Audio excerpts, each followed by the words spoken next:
Hello and welcome to the Cleft Mama podcast. This is a supportive space for families navigating life with a baby diagnosed with a cleft lip and/or palate.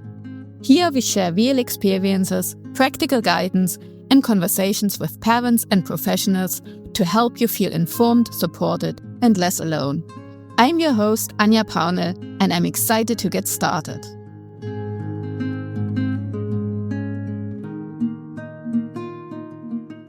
Hello everyone, welcome to the second episode on the Cleft Collective and some interesting research that they have been doing. I also recently had my birthday, so I've got a new microphone, so hopefully you can hear that the sound or the audio is improved. So let's get started on some of the research that the Cleft Collective has published. And if you go on their website, they actually have already 68 publications since they started. So there is quite a range of research that they have been conducting and that has been published. And there's some very interesting older ones, for example, on the father's perspective or on the decision of starting a family if you're the person who is affected by a cleft. But for today, I selected some more recent ones. And to explain why I've chosen those ones, I just wanted to remind us of the goals of the Cleft Collective. So these cohort studies are aimed to investigate the biological and environmental causes of cleft lip and/or palate, also the best treatments for cleft lip and/or palate, and the psychological impact of cleft lip and/or palate on those affected and their families. So those are three main goals, and I've selected three interesting recent studies for each of these goals. So I have a little summary of a study on the use of antibiotics, then one on cleft-sightedness, and then on the caregiver quality of life. So let's start with the study on antibiotics. The study on the use of antibiotics has been done to mainly understand what is the best way, when and which antibiotics to give in order to avoid a fistula after a cleft palate repair. And we know that if there was an infection after the cleft palate has been repaired, then this can mean that the wound is breaking down and a fistula would be formed. And then if that fistula is symptomatic, that really can have impacts on the development of speech, eating. There might be decreased oral health, and there's also the idea that further scarring in the palate can result in the maxillary growth, so the growth of the jaw being restricted. So really, if there is a symptomatic fistula, that would then need to be fixed. So that might be another surgery, or it really depends on the extent of the fistula. But all in all, we want to avoid the formation of a fistula after cleft palate repair. So the idea of antibiotics reducing the rate of fistulas comes from evidence that children with a cleft lip and/or palate have a higher prevalence, or they have higher numbers of the bacterium Staphylococcus aureus in their saliva compared to children without a cleft. And this is before their palate is fixed. And the idea that this is bacteria that are normally found in the space of the nose are traveling into the mouth as well, because there is no separation between the nasal cavity and the mouth. This study also showed that there was no difference in the number of bacteria between children where the cleft palate has been fixed and those without a cleft.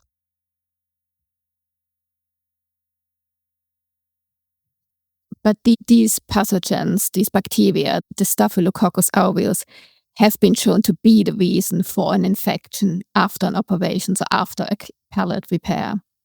So overall, having higher number of bacteria is really a concern for patients with cleft.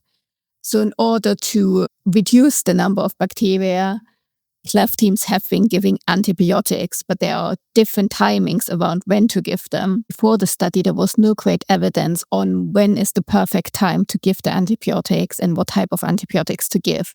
So that means really in the United Kingdom and probably elsewhere as well, there is quite a lot of variation between the cleft centers on when to give it and what to give. So some centers, for example, are given antibiotics at the induction of the anesthesia. So when the child is being put to sleep, they will also get the antibiotics. Then other centers may also give antibiotics when the children are in the hospital, so after the palate repair, and then even others may also give it for up to 7 days after the cleft palate was repaired.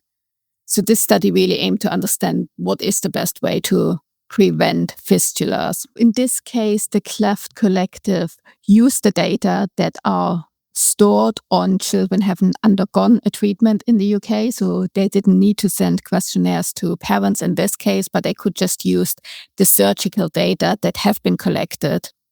And they used questionnaires there from the surgical teams that were completed at the time of the palate repair. This study is based on 830 cleft palate repairs, and they are including repairs of soft palate clefts, and then also hard and soft palate repairs, and then the biggest repairs where it's all the way from the gum to the soft palate. So the gum, the hard palate, and the soft palate all being repaired in one surgery. So all these different types of repairs fed into this study. And the data also noted when the children have received antibiotics, then they looked at when or in which cases a fistula did appear. And here they used data from when the child was 18 to 24 months of age. So this could be a bit of a limitation of the data that wasn't immediately after the surgery, but the children were 8 to 24 months when they were assessed for having a fistula. But then from this data, the researchers could link back. This is the antibiotics they had received at the time of the palate repair, and this is the proportion of children with fistulas. So the researchers found that antibiotics were given at the induction of anesthetics in about 32% of cases. Then another 27% received the antibiotics while in hospital, so within the first 24 hours of the surgery. And then another 41% received antibiotics up to 7 days after the surgery. So if your child already had the cleft palate repair, you will know which category your child falls into. We haven't had the cleft palate repair yet, so I don't know what is the plan or what Elder Hay will be doing in terms of giving the antibiotics. But importantly, a fistula developed in about 23% of all children. And this is consistent with the data I've seen generally for the UK, where it's about 25%, so 1 in 4 cases where a fistula will be present after the cleft palate repair. And this is quite consistent across all the different cleft centers in the UK because they're all following the same type of surgery.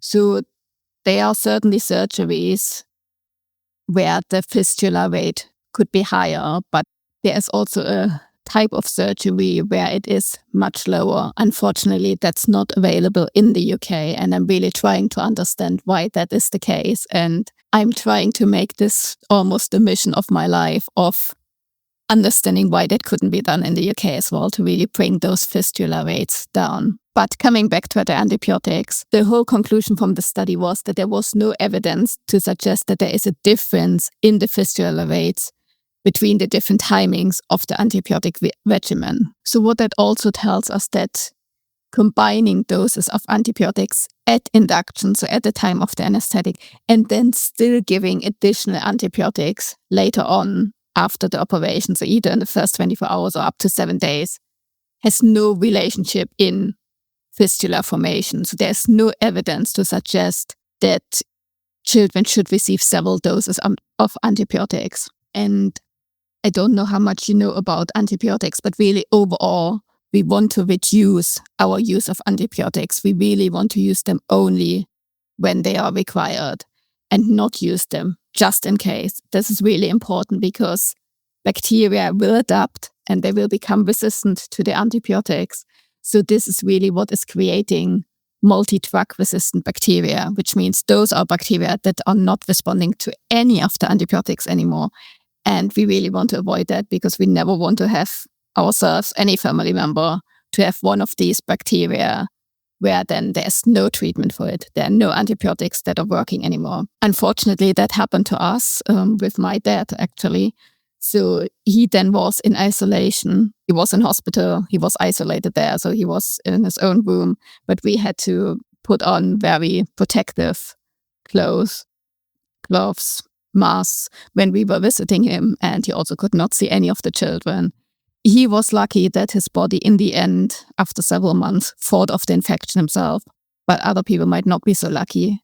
And they may actually also be very affected by that bacterium then. So all in all, to say, we want to reduce our use of antibiotics to really only the necessary cases. So this study has now shown that you don't need 2 doses of the antibiotics. You don't need it at induction and then also several days afterwards.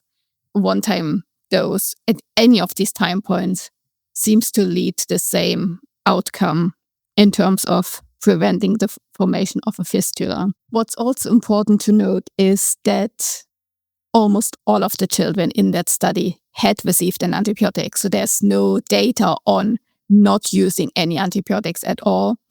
So we wouldn't know if no antibiotics at all would lead to the same fistula rate or would then actually have a higher rate of fistula. But that being said, the National Institute of Health and Care Excellence in the UK, NICE, is always recommending and really strongly advising to give a single dose of prophylactic antibiotic at the time of the induction of the anesthesia. And this is to reduce the risk of sepsis. So even if it would be justified to not give any for the fistula formation, you would still want to give it to not have any complications such as sepsis. But having several time points of giving the antibiotic and having several doses is not required. So the Cleft Collective will see if this variation persists going forward or if there will be more consistency in when to give and what type of antibiotic going forward.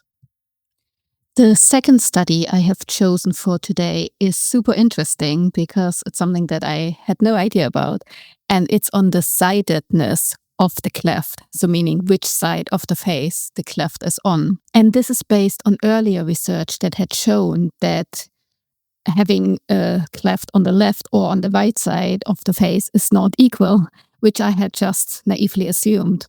So actually, if a child has a cleft lip, then the likelihood of it being on the left side is twice as high as having it on the right side. So the distribution in terms of left, right, or bilateral sidedness is 6:3:1. So meaning for any child that has a bilateral cleft lip, there are 3 children that have a right-sided cleft lip, and there are 6 children that have it on the left side. In other words, if we had 10 children that are diagnosed with a cleft lip, then 1 of them would have a bilateral cleft lip, 3 of them have a right-sided cleft lip, and 6 of them have a left-sided cleft lip. And in terms of the side as well, I assumed it's the child's side. So if you think of being left-handed, that is your left hand. But here the definition is actually when looking at the child. So when I look at my child facing it, then I see the cleft on the left side. So that means it's a left-sided cleft lip, which is on the child's face on the right side. So it's very confusing. But the definition is when looking at the child. So there are many more children that have it on the left side rather than the right side. And this study was looking at any additional birth differences if there is a difference in the likelihood of whether the cleft is on the left side, on the right side, or if it's a bilateral cleft. So here they could use the data from the Crane database that I have described in the last episode. And this is really a good representative sample of children with cleft lip and or palate. And it was calculated or estimated that it includes about 95% of all the cases, really. So it is very representative of all the children in the UK with a cleft lip and or palate. This study included all the children that were born with either a unilateral or a bilateral cleft lip with or without a cleft palate. So it's not including children with only a cleft palate, because then you couldn't talk about the sidedness or on what side of the face it was. So all of them had a cleft lip with or without a cleft palate. And all in all, they were able to include 4,731 children. So now they were looking at those children and whether there are any additional birth differences. And in the left-sided cleft lip and palate cohort, there were 23% that had additional birth differences. However, if we're looking at the right-sided cleft lip and palate, that proportion was 32%. So quite a bit higher for the right-sided compared to the left-sided. For bilateral, it was also 33%, so very similar to the right-sided. So this is for the cohort where children have a cleft lip and palate. Now they also looked at children with a cleft lip and possible gum involvement, but not a cleft palate. And here, the occurrence of additional birth differences was the same across all types, left, right, or bilateral sidedness. And this was 22 to 23%. So very similar to the proportion of children with cleft lip and palate on the left side. They also looked at the types of additional birth differences and subcategories and children having more than one additional birth difference. And they found often that right-sided cleft lip had more comparable numbers to bilateral rather than to left. So where we naively might think right and left-sided is quite similar, it seems that right-sided is more similar to bilateral than to left-sided. So the authors were really interested in that and looked into additional studies that had also found this phenomenon. And they cited another study as well, where those authors had concluded that a right-sided cleft lip may actually be corresponding or may be thought of as a milder phenotype of a bilateral cleft. So rather than thinking it's just a left-sided cleft but on the other side, they really think that a right-sided cleft lip could be a bilateral cleft that has not fully manifested. So I found that super interesting. And this would be then the case for my son, who has a right-sided cleft lip and palate. And before I read that study, I thought it was a left-sided one because it's on his left side, but it's the way we are facing the children, the way we see our child.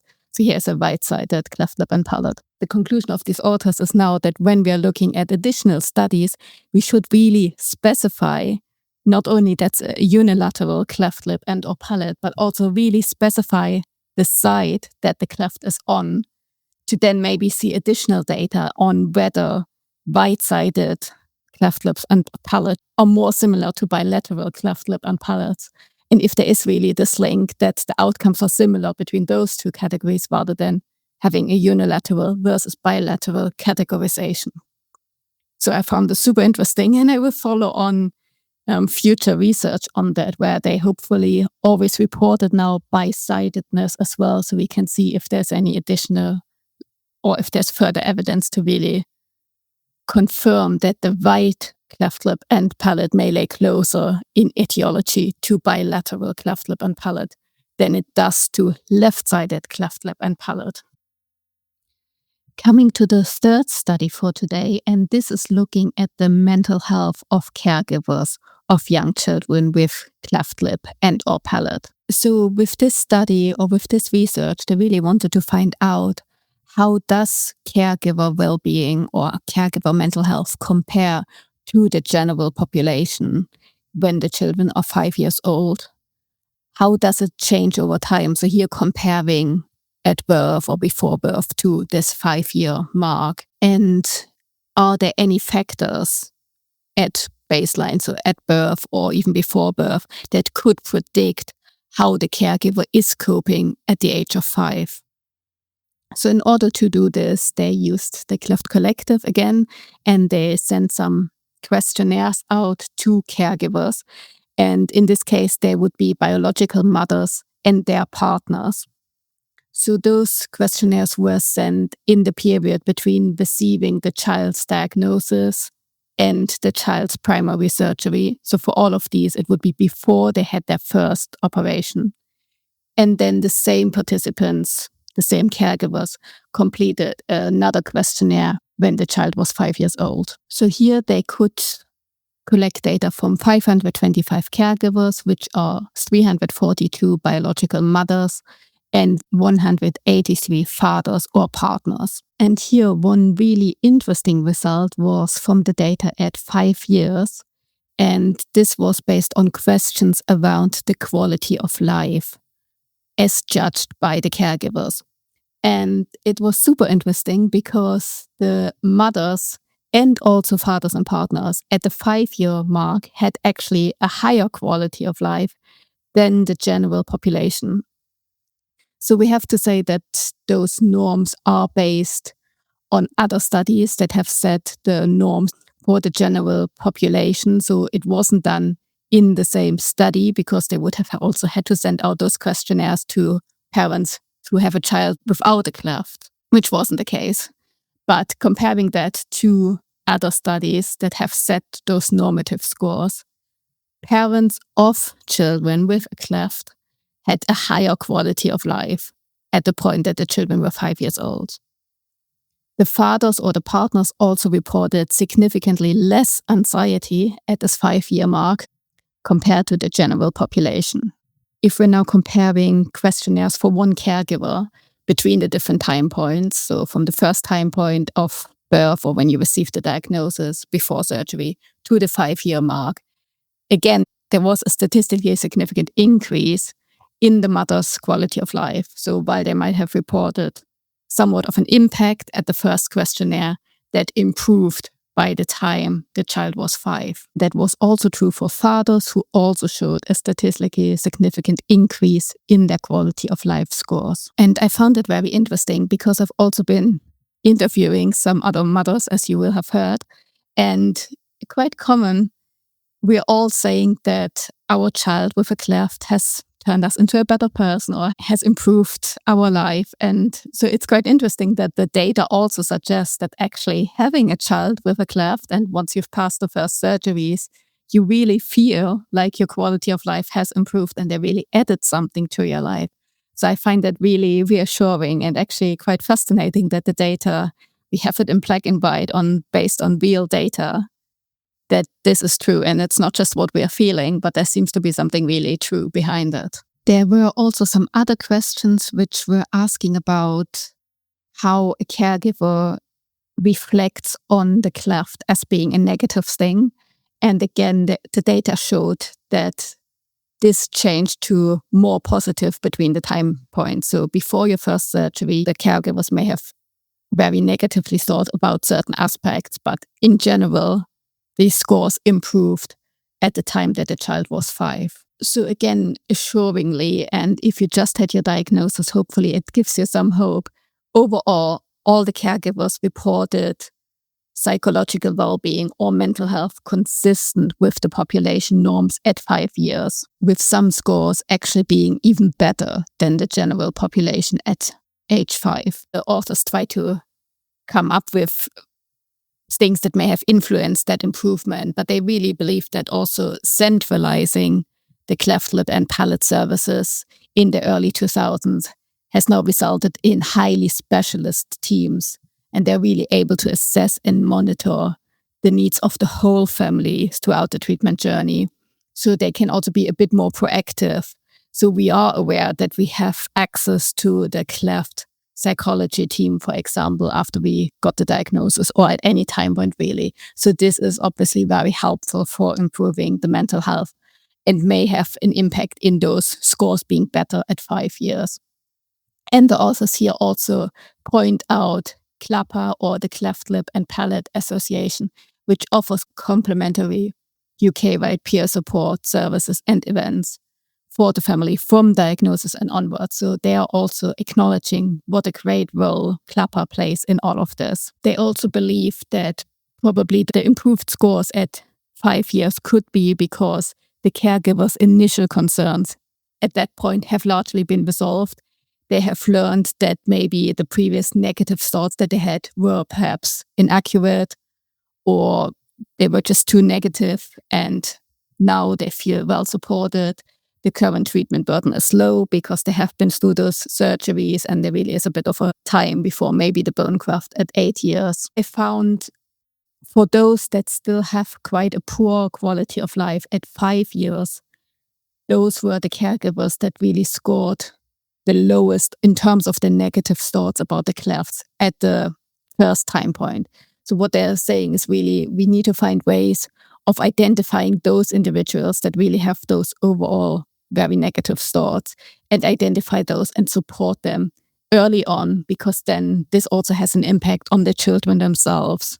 And we know that parental well-being is obviously related to the well-being of the children as well. So they're just proposing some ways of how you can identify those early on to really improve their outcomes overall as well. Overall, they still state that further work is needed to understand how best to screen caregivers in a busy clinical environment to ensure the most vulnerable families are identified and offered support. I hope you found that as interesting as I did, and I see you next time. Bye.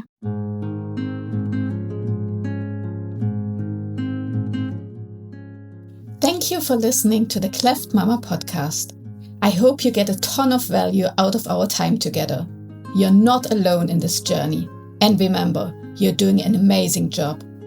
If this episode helped you, please follow and share it with another parent who might benefit from it. See you next time.